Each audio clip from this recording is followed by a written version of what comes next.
Familia, Dios les bendiga. Eh, Vamos a estudiar el capítulo número 5 de Amós. Hoy lo iniciamos. Vamos a estudiar los primeros 9 versículos. Y el título es Busca a Dios. Nos vamos a dar cuenta al estar estudiando estos versículos, familia, que Dios está extendiendo su mano a través, obviamente, del profeta Amós. Los está llamando a que vuelvan a Él para que tengan vida. Vamos a darnos cuenta que no hay otra manera de poder vivir, familia. Mientras nosotros no nos acercamos a Dios, mientras nosotros no nos volvamos a Dios, estamos muertos. Vimos que la semana pasada la condición del pueblo de Israel, que a pesar de todas las tragedias, de toda la consecuencia de sus pecados, obviamente Dios lo está permitiendo para que ellos puedan reaccionar, pero vemos cómo Dios en reiteradas ocasiones les dice, pero con todo esto no te volviste a mí, con todo y esto y no te arrepientes, pero nunca te volviste a mí.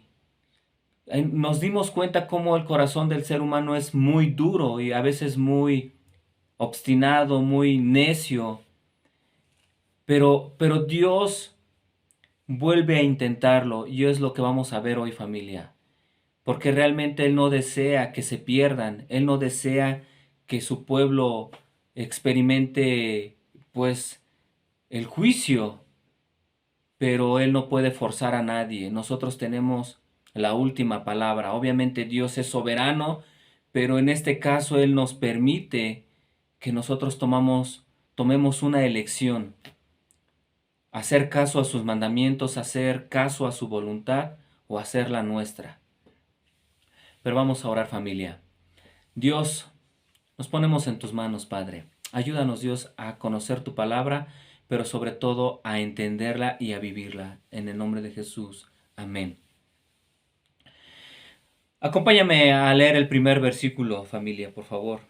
Voy a leerlo, obviamente tú lo vas a ver ahí en la pantalla de tu teléfono o tu dispositivo, pero quiero que prestes mucha atención. Dice así la palabra de Dios. Oíd esta palabra que yo levanto para lamentación sobre vosotros, casa de Israel.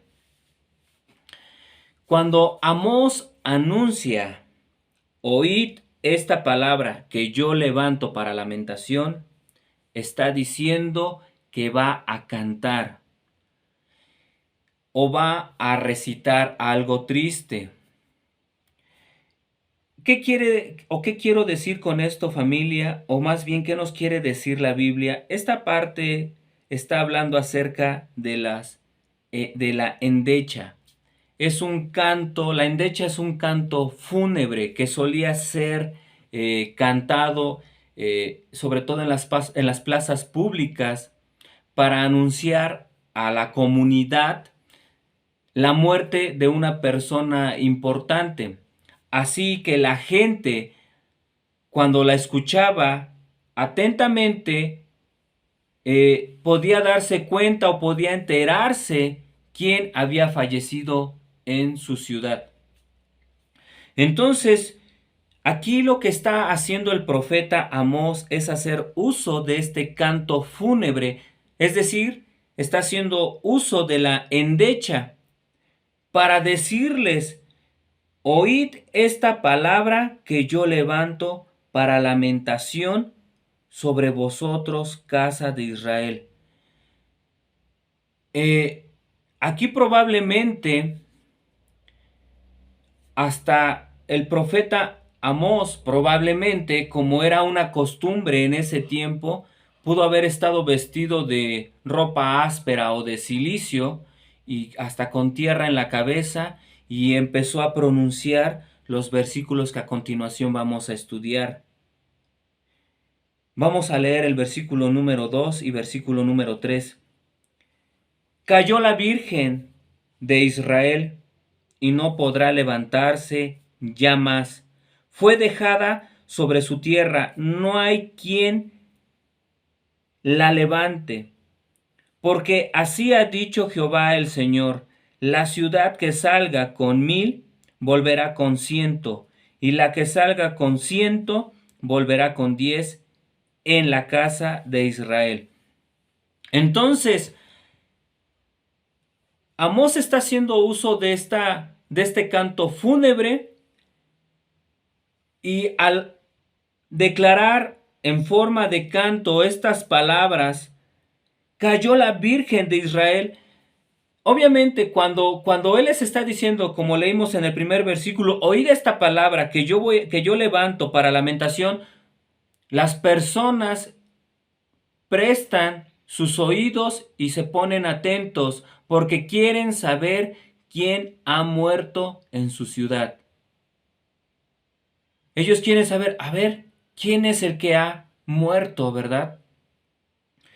Oh sorpresa, cuando el profeta les empieza a decir, cayó la Virgen de Israel, ellos se dan cuenta que quien ha muerto o quien ha caído son ellos, su nación.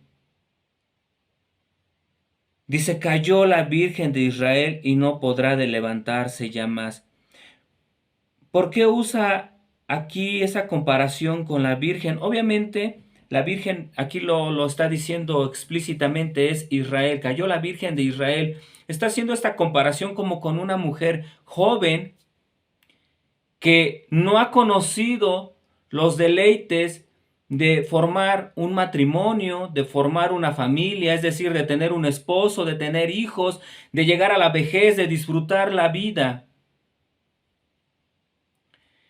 Al caer virgen, se queda con ese sueño frustrado, por así decirlo, se queda con los anhelos de haber vivido, de haber disfrutado. Pero no solo eso, dice, y no podrá levantarse ya más. Quedó completamente en la tierra. Dice, fue dejada sobre su tierra, no hay quien la levante. O sea, no solo es que cayó o que murió, sino que ni siquiera nadie se acercó a auxiliarla o a darle sepultura, sino que todos la rodean o la evitan. Por eso es que dice, no hay quien la levante. Y continúa diciendo en el versículo 3, porque así ha dicho Jehová. O sea, le está diciendo cómo va a ser o qué es lo que va a suceder para que ellos puedan darse cuenta que verdaderamente van a experimentar esto tan trágico, que van a experimentar esta calamidad.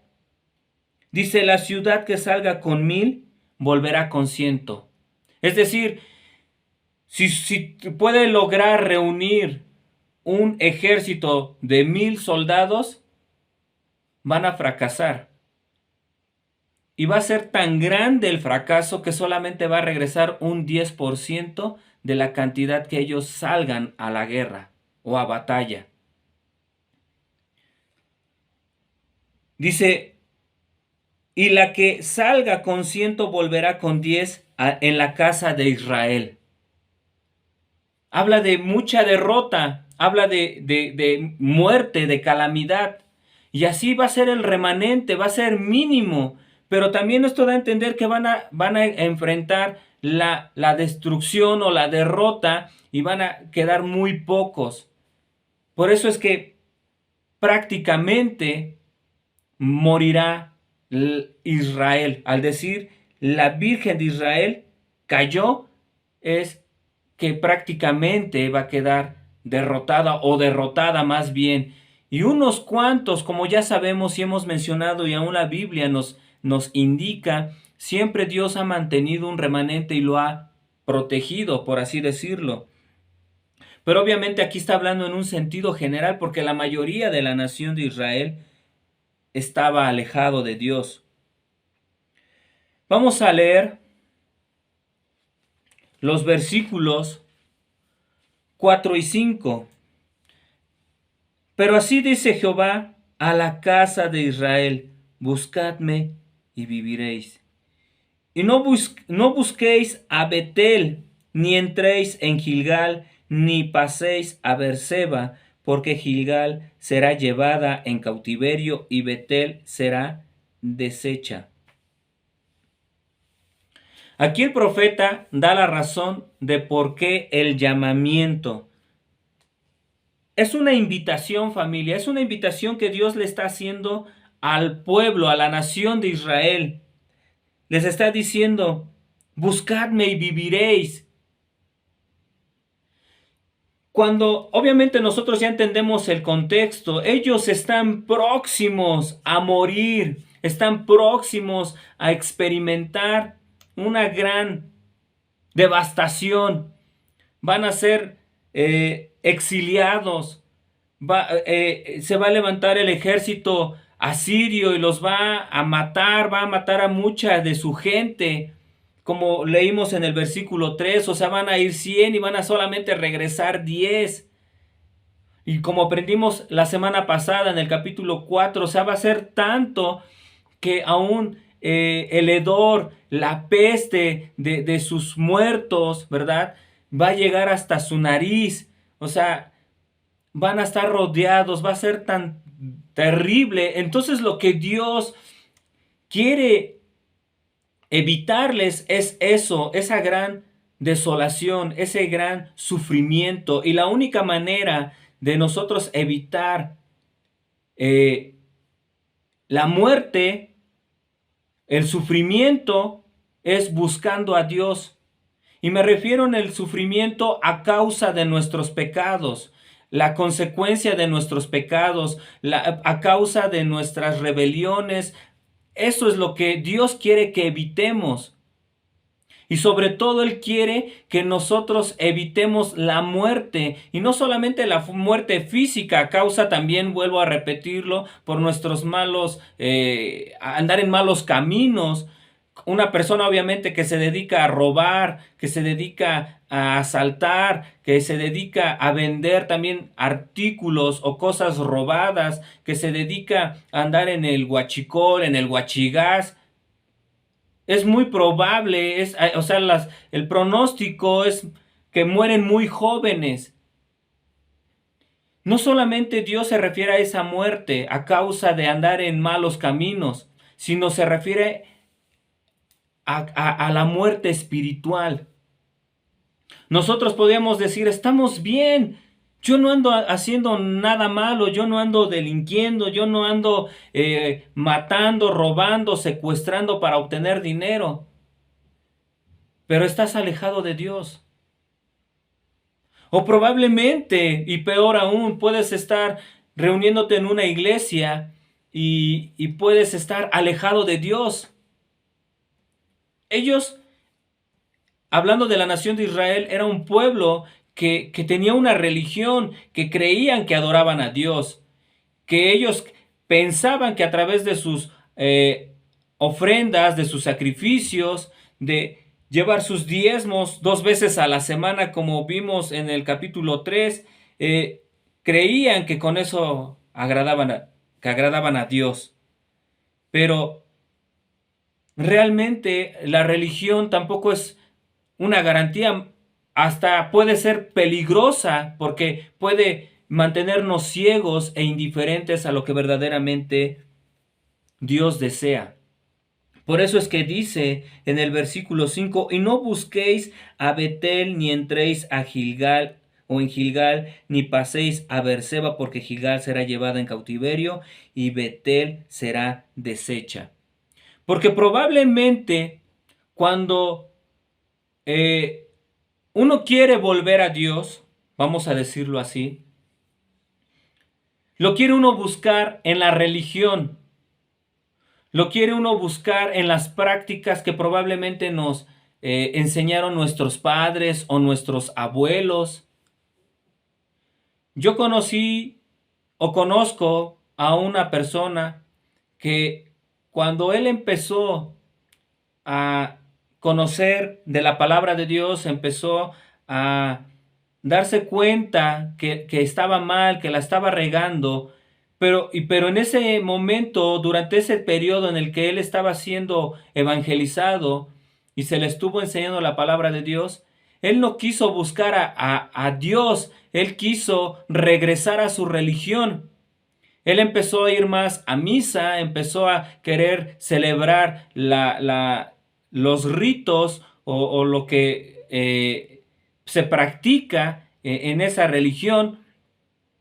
Pero, oh sorpresa, con el tiempo, con unos cuantos meses que él empezó a asistir, porque él no asistía regularmente, él asistía, no sé, tal vez 2, 3 veces al año, pero él lo empezó a hacer después cada 8 días, cuando él empezó a darse cuenta que él estaba mal y que necesitaba buscar a Dios. Él empezó a irse, él quiso regresar a su religión, él quiso buscar a Dios, por así decirlo, en Betel, ¿no? Vamos a usar como esa comparación. Pero se dio cuenta que no estaba ahí Dios. Y después decidió buscar un lugar donde verdaderamente se enseñaba la palabra de Dios, se adoraba al Dios vivo, donde se practicaba lo que enseña la sana doctrina, es la doctrina de los apóstoles, como nosotros sabemos, y por fin pudo buscar a Dios. Algo parecido sucede aquí, por eso es que Dios le dice, no busquéis a Betel, porque recordemos que Betel significa casa de Dios. Y probablemente para el pueblo de Israel ellos pueden decir, no, pues sí la estamos regando, pues vamos a hacer más sacrificios, vámonos a donde nuestro padre Jacob tuvo un encuentro con Dios, o tuvo esa visión donde pudo ver una escalera donde subían y bajaban ángeles, donde él ungió ahí una piedra donde él se recostó. Pero Dios le dice, no, ahí no, porque todo eso, lo que en un día fue de bendición para alguien, ahora este lugar está completamente corrompido. Nosotros tenemos que buscar a Dios, familia, y solamente lo vamos a encontrar a través de la palabra de Dios, al estudiarla, a través de la oración, pero también a través de congregarnos los domingos. ¿Para qué? Para alabarle, para agradecerle por todas sus bendiciones, pero también para reunirnos con nuestros hermanos, para tener ese compañerismo, para poder bendecirnos los unos a los otros al compartir el pan, al estar compartiendo también la mesa del Señor, al poner delante de la presencia de Dios nuestras necesidades y orar los unos por los otros. Nosotros necesitamos buscar a Dios. Ahora, si tú te has alejado, pero cañón, es decir, que de plano ya no te congregas, que de plano ya ni lees la palabra de Dios, ya no oras, no te vaya a suceder lo que le sucedió a la nación de Israel, que Dios le dijo, mira, te dejé casi sin comer y ni aún así te arrepentiste. Te dejé sin agua, o sea, traje sequía y tampoco te arrepentiste. Te traje enfermedades o te permití enfermedades, te permití otro tipo de problemas en tu vida, tal vez en tu familia, porque recordemos que el enemigo también anda como león rugiente buscando a quien devorar. Dios ahí no puede hacer nada si tú no estás buscándole. Pero Dios, antes de que continúes lastimándote y yéndote hacia el precipicio, Él te dice, búscame, búscame. El profeta Amós dice, busquen a Dios, buscad a Jehová, dice, y buscad a Dios para que puedas vivir. De lo contrario, familia, lo único que nos espera es la muerte. Y no solo la muerte física, sino la muerte eterna. Vamos a leer el versículo 6, y una vez más el profeta Amós les reitera, les vuelve a mencionar, buscad a Jehová y vivid. No sea que acometa como fuego a la casa de José y la consuma sin haber en Betel quien lo apague. Recordemos que la casa de José, aquí dice, no sea que acometa como fuego a la casa de José. José fue el padre de Efraín y Manasés. Y Efraín o la tribu de Efraín fue la tribu más grande o la que predominó en Israel. Y también a Israel, para mencionarlo muchas veces, se le nombra Efraín, porque es la tribu que predomina de ese reino, del reino del norte. Entonces, es como el reino del sur, es Judá. Así, en este caso, en el reino del norte es Efraín. Pero aquí dice a la casa de José. Es como decir esto, ¿no? Se está refiriendo a todo Israel. ¿A qué? A que va a venir. Dice, no sea que los consuma como fuego. Recordemos que nuestro Dios es como un fuego consumidor. Recordemos que cuando Moisés subió al monte Sinaí, a este cerro, o montaña más bien, él se manifestaba hablando de Dios como fuego y su voz era como truenos, tanto que todo el pueblo tenía miedo y le decía, no, tú vete Moisés y lo que te vaya a informar Dios y todo lo que Él te indique, tú vienes y nos lo haces saber, pero nosotros no queremos subir porque tenían miedo. Pero para estas alturas ellos creo que ya se les había olvidado que también Dios se manifestaba a sus padres en el desierto como una columna de fuego.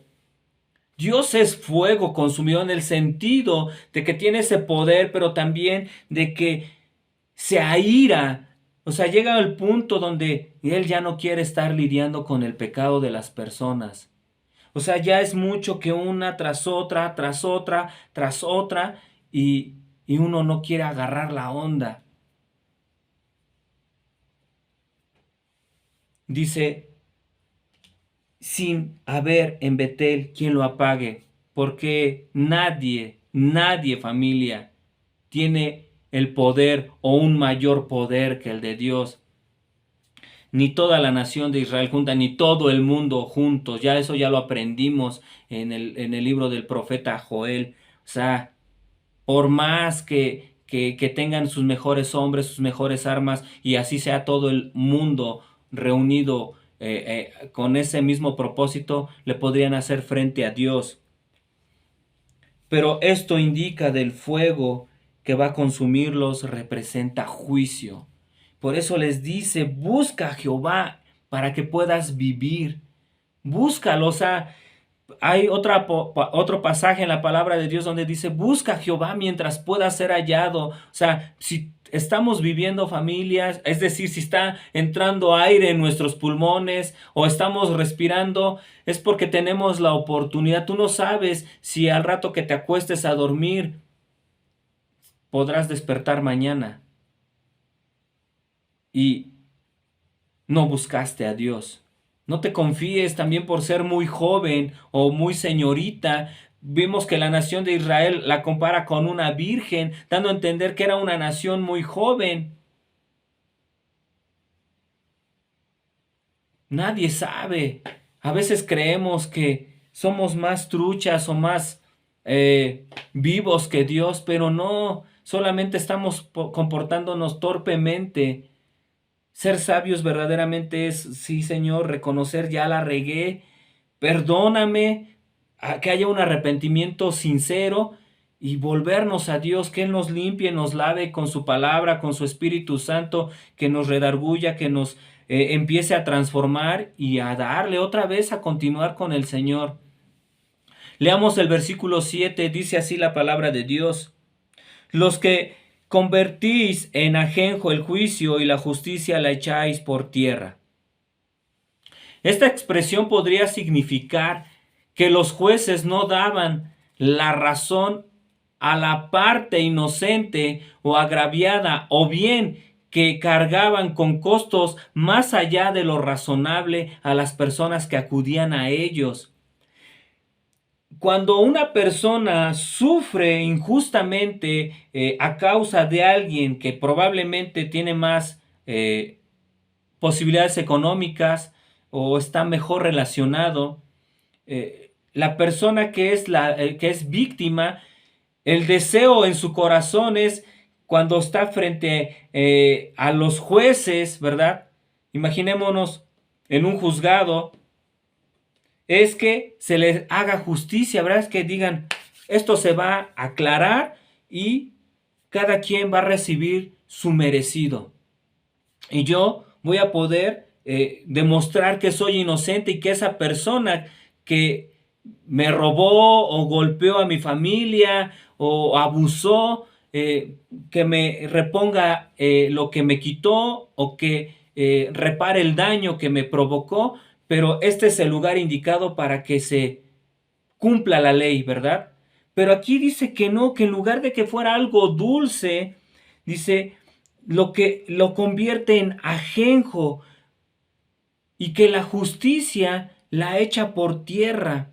Es decir, la justicia es comparada como uno de los pilares sobre los que descansa la sociedad, ¿verdad? Debe de haber justicia en la sociedad, pero aquí, dice, ellos con su comportamiento, aceptando sobornos, exigiendo regalos, buscando el propio enriquecimiento, beneficiando al poderoso, etcétera, etcétera, la habían tirado por tierra, hablando de la justicia.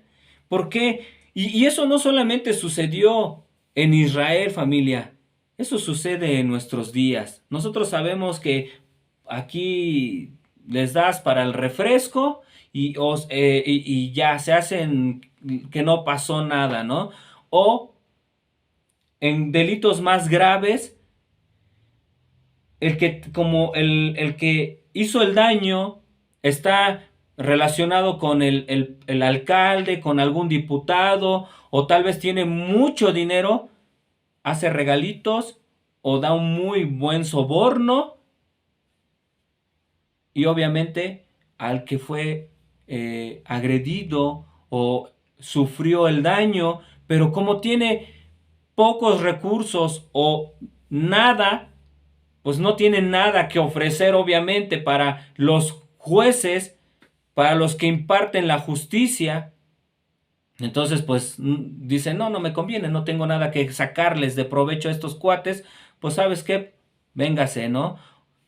O sabes qué, pues sí te va a costar tanto el favorcito, ¿no? No seas mala onda, mira, pues me hace falta esto, ¿no? O por ahí luego voy a necesitar un favor tuyo, ahí después nos ponemos a mano. Y es lo que vamos a ver en el versículo número 8 y 9, dice, buscad al que hace las Pléyades y el Orión, y vuelve las tinieblas en mañana y hace oscurecer el día como noche, el que llama a las aguas del mar y las derrama sobre la faz de la tierra. Jehová es su nombre, que da esfuerzo al despojador sobre el fuerte y hace que el despojador venga sobre la fortaleza. Les vuelve a decir una vez más, busca al que hace las Pléyades. Tú que eres injusto, tú que te estás pasando de listo y estás abusando del pobre y estás enriqueciendo al que es más poderoso, entre comillas, hablando económicamente. ¿Tú que crees que por estar en esa posición de tomar decisiones y de poder impartir juicio o justicia, te sientes poderoso? Pues busca a Dios, que es verdaderamente el poderoso. Y le dice por qué. Dice porque Él hace las Pléyades y el Orión y vuelve las tinieblas en mañana. Es decir, las Pléyades y el Orión son grupos de estrellas que se utilizaban en la antigüedad para establecer los calendarios. Entonces, con esto quiere decir que es Dios el que afecta aún los cambios de las estaciones del año.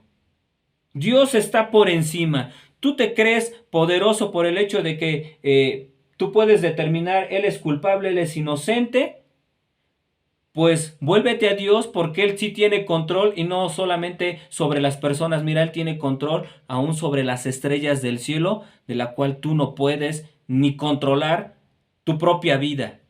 Y no solo eso, le dice, también hace que las tinieblas en la mañana, que vuelve las tinieblas en mañana y hace oscurecer el día como noche. Él no solamente tiene el control sobre las épocas o las estaciones del año, sino en lo más básico, por así decirlo, que nosotros podemos verlo como seres humanos. Pero realmente Dios está detrás de todo esto, de que el día se vuelva noche y la noche día. Imagínate, no solamente está hablando del movimiento de traslación de la Tierra, sino está hablando del movimiento de rotación.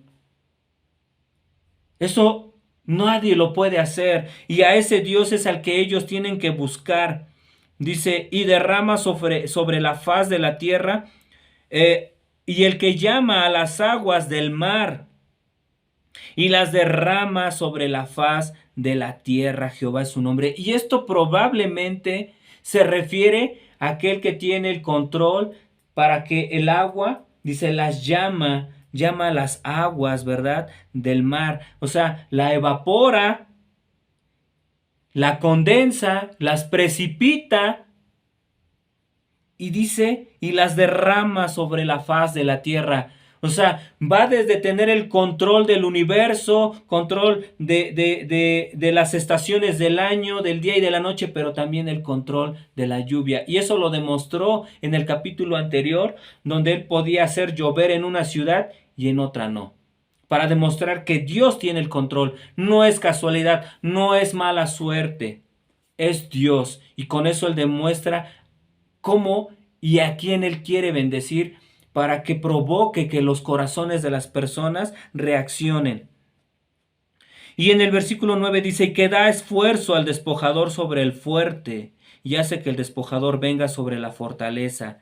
O sea, también Dios es el que permite, el que trae la destrucción repentina sobre los fuertes. Es decir, tú te sientes fuerte, tú te sientes poderoso, tú te sientes muy influyente, pues aún yo traigo o yo permito, yo le doy fuerzas al despojador para que tú que te crees fuerte, te destruya.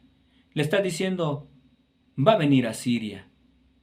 Y a partir de este momento de que se está declarando esta profecía, transcurrieron alrededor de 30 años cuando el ejército asirio los destruyó.